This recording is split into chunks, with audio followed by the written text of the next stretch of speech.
Hello बच्चों, मैं योगेंद्र वैष्णव शिक्षा सारथी चैनल पर वीडियो अपलोड करता हूँ मैथमेटिक्स के कक्षा 10 से लेकर कक्षा 6 तक।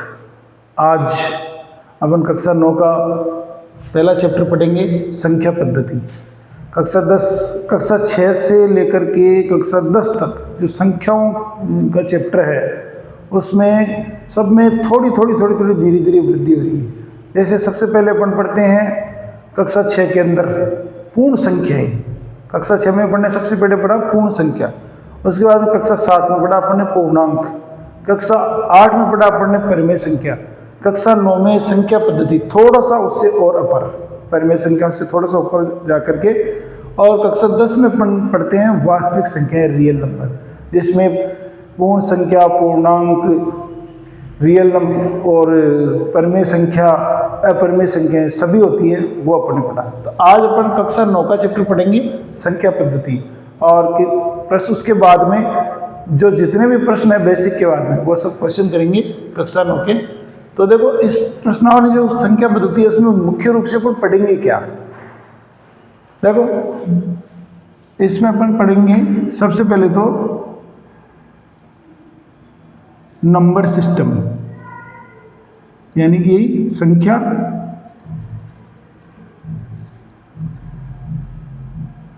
पद्धति, यानी कि नंबर है क्या, कहाँ से शुरू होते हैं और ये किस लेवल तक जा रहे हैं। तो सबसे पहले देखो अपन प्राकृत संख्या पढ़ते हैं। इसमें वैसे मैंने 10वीं का जो वीडियो बनाया है उसमें बताया है तुमको, प्राकृत संख्या यानी कि नेचुरल नंबर, ये शुरू कहाँ से होते हैं, 1 से लेकर के अनंत तक ही चलते हैं प्राकृत संख्या। अभी मैंने थोड़ी देर पहले बताया था कक्षा 6 में पढ़ने पढ़ा था पूर्ण संख्या। पूर्ण संख्या यानी कि होल नंबर, इसको W से प्रदर्शित करते हैं, और ये शुरू होता है 0 से, 0 1 2 3 4 और अनंत तक। इसके बाद में आता है पूर्णांक। पूर्णांक इंटीजर नंबर, I से प्रदर्शित करते हैं इसको, इंटीजर नंबर को। और ये क्या होते हैं, धनात्मक और ऋणात्मक। जैसे ये 0 से धनात्मक चल रहा है ना केवल पूर्ण संख्याएं, उसी प्रकार से पूर्णांक है वो ऋणात्मक भी चलते हैं, यानी कि 0 से इस तरफ चलेंगे अपन तो +1 +2 +3 और अनंत तक। लेकिन इस तरफ चलेंगे तो यह आ जाएगा -1 -2 -3 और अनंत तक। इसके बाद आती है परिमेय संख्या। परिमेय संख्या को अंग्रेजी में रेशनल नंबर बोलते हैं, और इसको R से दर्शाते हैं, रेशनल नंबर परिमेय संख्या। कैसी संख्या होती है परिमेय संख्या, अंश और हर के रूप में, यानी कि भिन्न होती है। किस प्रकार की, P/Q या A/B, कोई भी नाम दे सकते हैं अपन। परिमेय संख्या है जबकि क्या होना चाहिए, Q is not equal to 0 या B is not equal to 0, जब ये परिमेय संख्या होती है। यानी कि जो हर वाला भाग है भिन्न में, हमने पढ़ा है भिन्न छोटी कक्षाओं में, भिन्न क्या होता है, अंश बटे हर, ये भिन्न होती है। तो भिन्न के रूप में लिखी हुई जो संख्याएं हैं वो सब परिमेय संख्याएं हैं। ऊपर जितने भी संख्याएं लिखी हुई इससे ऊपर परिमेय संख्याएं, ये सब जो है परिमेय संख्याएं हैं। कैसे, जैसे मैं अपन ने प्राकृत संख्या उठाई कोई भी, जैसे 2 लिया है तो 2 परिमेय संख्या कैसी हुई, इसमें तो अंश और हर के रूप में है ही नहीं, तो अपन क्या करेंगे, इसके नीचे 1 लिख देंगे हर में, तो हर में 1 लिख दे, ये भिन्न बन गई अंश और हर के रूप। और जो अपनी यहाँ पे शर्त है कि जो हर है वो 0 के बराबर नहीं होना चाहिए, तो वो परिमेय संख्या है। और अगर 2 से इसको 2 को डिवाइड करेंगे 1 से तो भी वापस 2 ही आता है, यानी कि जो अपन ने संख्या ली है परिमेय संख्या दर्शाने के लिए वो वापस वही आ रही है, यानी कि अपन ने कोई इसमें बदलाव नहीं किया है। यानी कि किसी भी संख्या को अपन 1 से डिवाइड कर सकते हैं तो वही संख्या आ रही है, यानी कि अपन इसमें कोई बदलाव नहीं कर रहे हैं, केवल परिमेय संख्या दर्शाने के लिए उसके नीचे अपन 1 लगा रहे हैं। तो जितनी भी संख्या पूर्ण संख्या हो, चाहे प्राकृत संख्या हो चाहे पूर्णांक हो, सभी परिमेय संख्याएं होती है। तो p बटा q के रूप में लिखी संख्याएं परमेय संख्याएं हैं। उदाहरण लिखते हैं अपन। उदाहरण में देखिए 1/2, 3/4 या माइनस में ले लो 3/4, कोई भी संख्या हो, बस एक ही शर्त है कि नीचे 0 नहीं होना चाहिए हर में। जैसे 1/0 तो यह एक परमेय संख्या नहीं है, यह परमेय संख्या नहीं है। इसके अलावा और कोई उदाहरण लेते हैं, जैसे 3/0 तो यह भी एक परमेय संख्या नहीं है। ये जो पद्धति है संख्या पद्धति, ये परमेय संख्या के बाद में आता है, ये सब रियल नंबर भी है। इसके बाद आती है अपरमेय संख्या।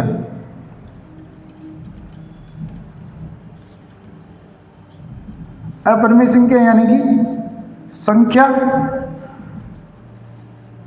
जो p बटा q के रूप में नहीं लिखी जा सके।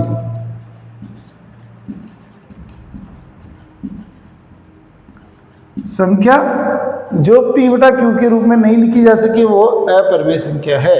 उदाहरण देखो इसकी। उदाहरण में अंडर रूट की कोई भी संख्या, √2, √3, √5, देखो मैंने 2, 3 और 5 के बाद में 4 नहीं लिया, क्योंकि √4 का मतलब क्या होता है 2। अगर उसका वर्गमूल लें √4 का तो 2 आता है, इसलिए उसको नहीं लेना है। √6 और आगे तक जो पूर्ण वर्ग संख्या है जिसका वर्गमूल निकल रहा है वो संख्या परमेय संख्या होगी। बाकी सब जितनी भी √ की संख्याएं हैं वो सब अपरमेय संख्याएं होंगी। अब देखो इस जो चैप्टर ये है, इसमें अपन 1.1 से लेकर के 1.6 तक क्या क्या पढ़ेंगे। सबसे पहले देखो अपन ने बेसिक जाना कि संख्या है क्या। अब ये जो संख्याएं हैं परमेय संख्याएं हैं, ये पूर्णांक, तो इस परमेय संख्या के बीच में और कितनी सारी परमेय संख्याएं हो सकती है, इसको निकालने के लिए अपन 1.1 पढ़ेंगे। यानी कि क्या पढ़ा जाएगा चैप्टर में, परमेय संख्याओं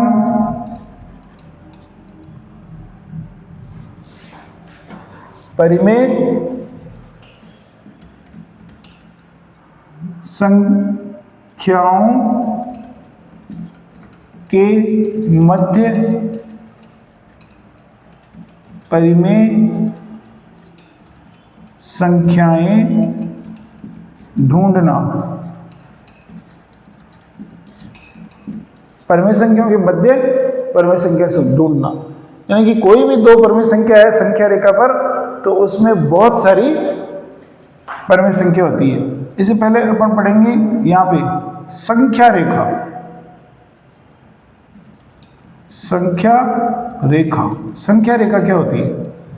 संख्या रेखा क्या होती है? एक लाइन है जिस पर सारे नंबर होते हैं, जितने भी नंबर है रियल नंबर, वो पूरे रियल नंबर जिसमें प्राकृत संख्या है, पूर्ण संख्या है, पूर्णांक है, परमेय संख्या है और अपरमेय संख्या सारे मौजूद हो, उसको कहते हैं संख्या रेखा, रियल नंबर लाइन। और इसमें क्या पढ़ेंगे अपन? इसमें आप पढ़ेंगे अपन अपरिमेय संख्याओं को संख्या रेखा पर दर्शाना। और तीसरा पढ़ेंगे अपन दशमलव प्रसार।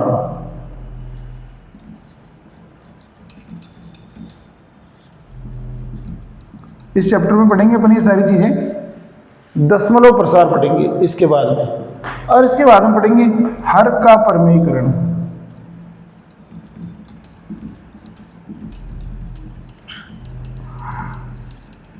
और इसके बाद लास्ट में पढ़ेंगे अपन इसके पहले पढ़ेंगे अपन दशमलव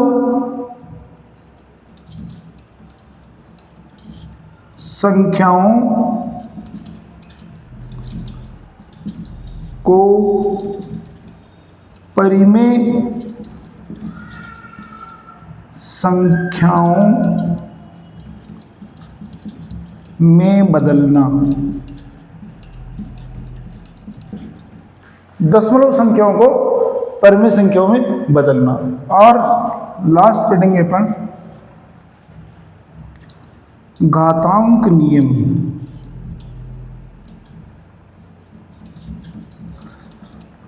घात और घातांक पर आधारित सवाल भी इस प्रश्नावली में करेंगे।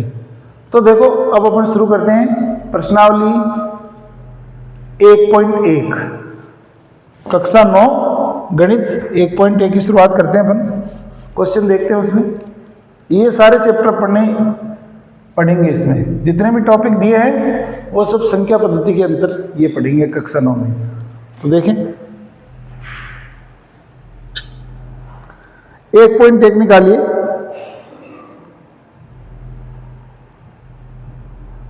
1.1 पे शुरू करते हैं अपन। 1.1 प्रश्न नंबर 1।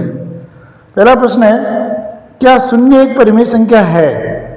यदि क्या इसे आप p बटा q के रूप में लिख सकते हैं जहां p और q पूर्णांक है।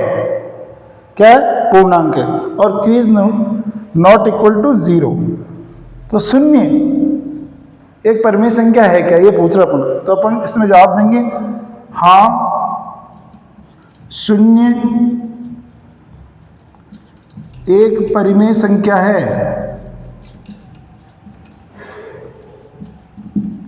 अब इसको अपन प्रूव करेंगे। परिमेय संख्या की परिभाषा क्या होती है? परिमेय संख्या, परिमेय संख्या को अपन कैसे पता लगाते? संख्या जिसे p बटा q के रूप में लिखा जा सके। और साथ ही साथ क्या शर्त होती है? q is not equal to 0। q जो है 0 के बराबर नहीं होना चाहिए। तो अपन चेक करते। और यहाँ पे जो दोनों हैं p और q क्या है? पूर्णांक है। तो देखिए अब 0 का पता लगाते हैं अपन। 0, ये 0 है, ये भी पूर्णांक है। और इस 0 को अगर 1 से डिवाइड कर दें, 1 से डिवाइड कर दें तो ये भी एक पूर्णांक है और ये भी एक पूर्णांक है। और ये p बटा q के रूप में लिखा भी है। और यहाँ पे जो इस जगह q क्या है? 1 है, जो कि q क्या है? 0 के बराबर नहीं है। अतः शून्य एक परिमेय संख्या है। अतः शून्य जो है एक परिमेय संख्या है। अपन ने यहाँ पे सिद्ध कर दिया है। किस प्रकार से करना है शून्य को परिमेय संख्या सिद्ध? परिमेय संख्या की परिभाषा लिखेंगे, p बटा q के रूप में लिखना है। शून्य एक नीचे लिख देंगे 0 और डिवाइड करेंगे वापस। एक को अगर 0 को डिवाइड करेंगे 1 से तो वापस 0 ही आ रहा है। यानी कि अपन ने संख्या में कोई बदलाव नहीं किया है। और q is not equal to 0 भी है, 1 है। अतः शून्य एक परिमेय संख्या है, क्योंकि ये परिमेय संख्या की जो परिभाषा है उसको फुलफिल कर रहा है। ओके बच्चों, उतारिए प्रश्न नंबर 1। प्रश्न नंबर 2 जो है 1.1 का प्रश्न है 3 और 4 के बीच में 6 परिमेय संख्याएं ज्ञात कीजिए। देखिए ये दूसरा टॉपिक का प्रश्न हो गया ऐसे, परिमेय संख्याओं के मध्य परिमेय संख्याएं ढूंढना। तो मैं यहाँ पे दूसरा क्वेश्चन करता हूँ आपके 1.1 का क्वेश्चन नंबर 2। देखिए क्वेश्चन क्या है? 3 व 4 के मध्य 6 परिमेय संख्याएं।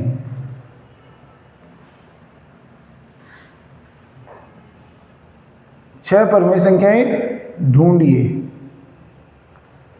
6 परिमेय संख्याओं का पता लगाना है अपने को 3 और 4 के मध्य। देखिए इसके लिए बिल्कुल सिंपल सीधा तरीका है।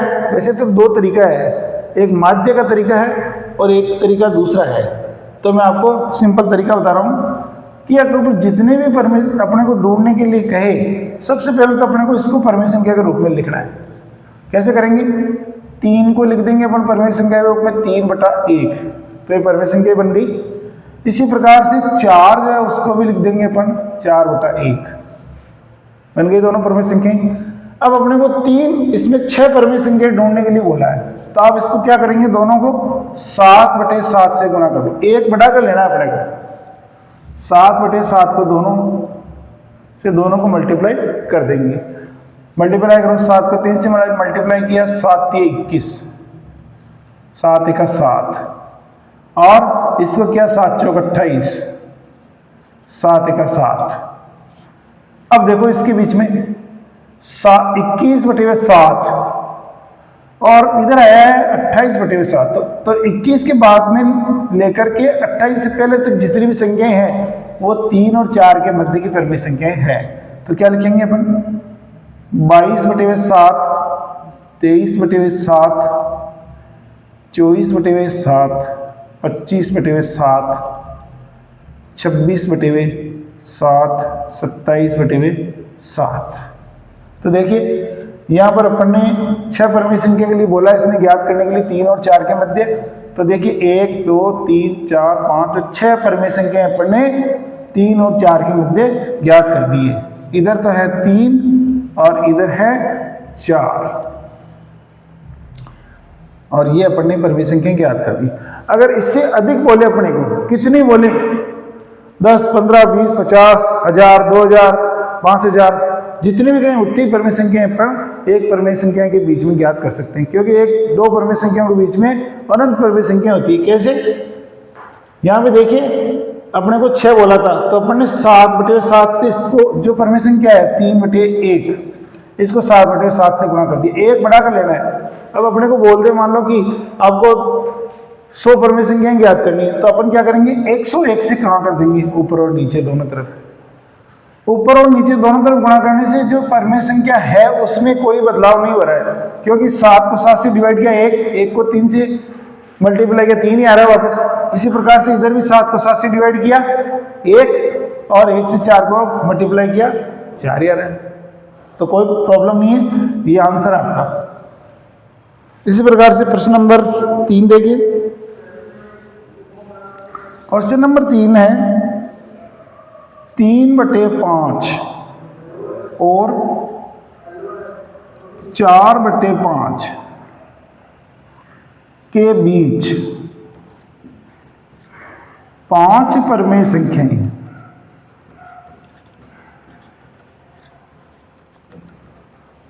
संख्याएं, ज्ञात करो।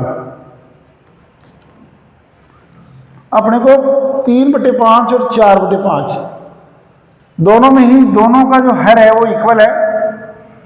3/5 इधर लिख लेते हैं अपन, और इधर लिख लेते हैं 4/5। अब अपने को 5 परमेय संख्या ज्ञात करने के लिए बोला इसने, तो अपन क्या करेंगे, 1 बढ़ाकर 6/6 से दोनों को मल्टीप्लाई कर दो, 6/6, और इस वाले को भी 6/6 से मल्टीप्लाई कर देंगे। मल्टीप्लाई करेंगे 36 18 /6 पंजो 30, इसको भी करो 6 चौका 24, इसको भी करो 6 पंजो 30। अब ये जो 18/30 लिखा है ये 3/5 ही है, ये इसकी तुल्य भिन्न संख्या है। अगर इसको वापस 6/6 से डिवाइड करेंगे तो 3/5 आ रहा है, यानी कि ये और ये एक ही। इसी प्रकार से ये वाली और ये भी एक ही है। अब देखो इसके बाद में 18 से आगे 19 से लेकर के 23 तक की जो परमेय संख्या आ रही है वो अपने दोनों के बीच में है। तो देखो लिखेंगे अपन 19/30, 20/30, 21/30, 22/30, 23/30। इस प्रकार से अपन ने 3/5 और 4/5 के बीच में 5 परमेय संख्याएं ज्ञात कर दी है, 1, 2, 3, 4 और 5। राइट, समझ में आया? अच्छी तरह से देखो, आराम से। कोई प्रॉब्लम हो तो कमेंट कीजिए, बताइए। इसके आगे क्वेश्चन नंबर जो 4 है वो अपने को कथन का कारण है, कथन और कारण बताना है इसका कि क्या कारण है, सत्य है या असत्य है। नीचे दिए गए कथन सत्य है या असत्य है, कारण के साथ उत्तर दीजिए। प्रत्येक प्राकृत संख्या एक पूर्ण संख्या होती है, ऐसे लिखा है। प्रत्येक प्राकृत संख्या, देखिए प्राकृत संख्या कहां से शुरू होती है, 1 से।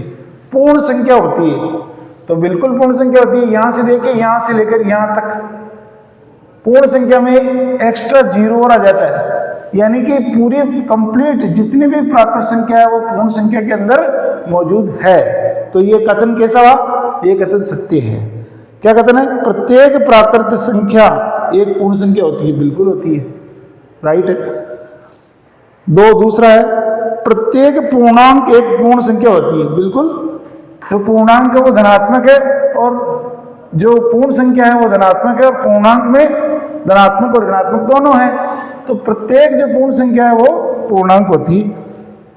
प्रत्येक पूर्णांक, अच्छा उल्टा लिखा इसमें, प्रत्येक जो पूर्ण संख्या है वो तो पूर्णांक होती है, लेकिन प्रत्येक जो पूर्णांक वो पूर्ण संख्या नहीं होती है, असत्य है ये। इसमें ये लिखा है कि प्रत्येक पूर्णांक एक पूर्ण संख्या होती है, तो नहीं होती है, असत्य हो गया।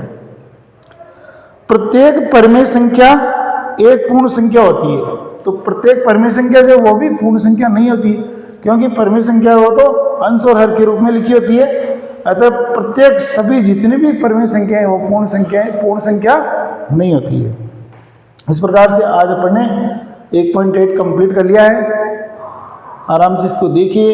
इस प्रश्नावली में जो मेन है, मुख्य है, एक तो ये समझना बेसिक्स, प्राकृत संख्या, पूर्ण संख्या, पूर्णांक, परिमेय संख्या, अपरिमेय संख्या, और ये दो परिमेय संख्याओं के मध्य, ये आपके परीक्षा में ये प्रश्न आता है, दो परिमेय संख्याओं के मध्य में से 5 या 6 परिमेय संख्या आपको ज्ञात कराएगा।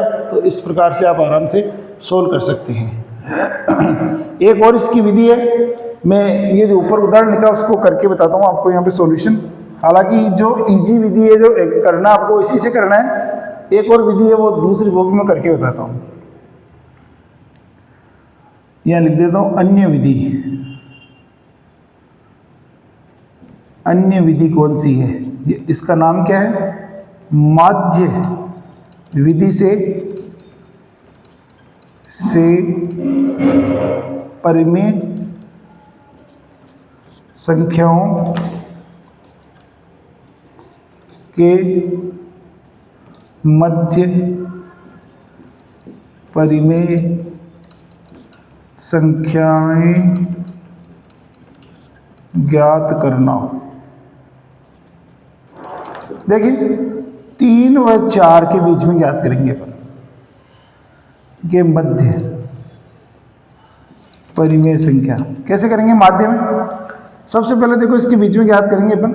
ये एक संख्या रेखा है, इसमें 3 यहाँ पे हैं और यहाँ पे 4 है। सबसे पहले बीच में संख्या ज्ञात करते हैं। इसके लिए देखो सबसे पहले क्या करेंगे, 3 + 4 को जोड़ेंगे और 2 से डिवाइड कर देंगे। तो कितने हो गए? 3 और 4 7 हो गए, 7/2। यानी कि पहली जो परिमेय संख्या है इनके पद में वो आई है 7/2। अब इन दोनों के बीच में ज्ञात कर लो, इन दोनों के बीच में ज्ञात कर लो। तो पहले मैं इसके बीच में ज्ञात करता हूँ। 3 + 7/2, इसको डिवाइड करेंगे अपन 2 से। ये थोड़ी सी टिपिकल है, ये बहुत आसान है। इसमें अपन एलसीएम लेंगे इसका, तो 2 आ जाएगा, 2 से इसको मल्टीप्लाई कर देंगे 2, और ये हो जाएगा 6 + 7/2। ये 2 नीचे आके मल्टीप्लाई हो जाएगा, तो कितना हो जाएगा? 6 7 13/4। तो इसके बीच में आ गया 13/4। परिमेय संख्या ज्ञात कर ली। इसके बीच में कर सकते हैं अपन तीसरा, 7/2 + 4/2। एलसीएम आ जाएगा 2, तो 7 + 2 4 दूनी 8/2, तो हो जाएगा 15/4। यहाँ आ जाएगा 15/4। अब ये अपन ने 3 परिमेय संख्या ज्ञात कर ली है। अब जितनी चाहो आप उतनी ही इन दोनों के बीच में कर लो, इन दोनों के बीच में कर सकते हैं, इन दोनों के बीच में, इन दोनों के बीच में। तो और बीच बीच में जितनी परिमेय संख्या आती रहेगी उनके बीच में, और इस विधि से भी अपन परिमेय संख्याएं ज्ञात कर सकते हैं। लेकिन ये जो विधि है ये बहुत ही आसान है। आपको क्या करना होता है, अंश और हर में जो संख्याएं दे रखी है उनको देखिए। एक क्वेश्चन और आता है इसमें, देखिए यहाँ पे नीचे मान लो अलग अलग हो, तो फिर क्या करोगे आप? मैं क्वेश्चन करके बताता हूँ आपको। अभी उदाहरण लेता हूँ एक ऐसी, और उसके बीच में परिमेय संख्याएं याद करके बताता हूँ। देखिए मैं मन से लिख रहा हूँ एक उदाहरण, एग्जाम्पल लेता हूँ। एक एग्जाम्पल ले रहा हूं मैं, 3/4 के मध्य 5 परिमेय संख्याएं ज्ञात करो। यह क्वेश्चन ले लिया मैंने। अब देखिए यहां जो क्वेश्चन है ये वाला, ये और ये, इसमें भी परिमेय संख्याएं दोनों बटे हुए लिखी हुई है और इसमें भी है, लेकिन इसमें इसका हर इक्वल है और यहां पे जो हर है वो हर भी अलग है, अंश भी अलग अलग है। तो इसके लिए सोल्व करने के लिए सबसे पहले अपने क्या करना पड़ेगा, इसका हर इक्वल कर लेते हैं। अंश भी इक्वल कर सकते हैं।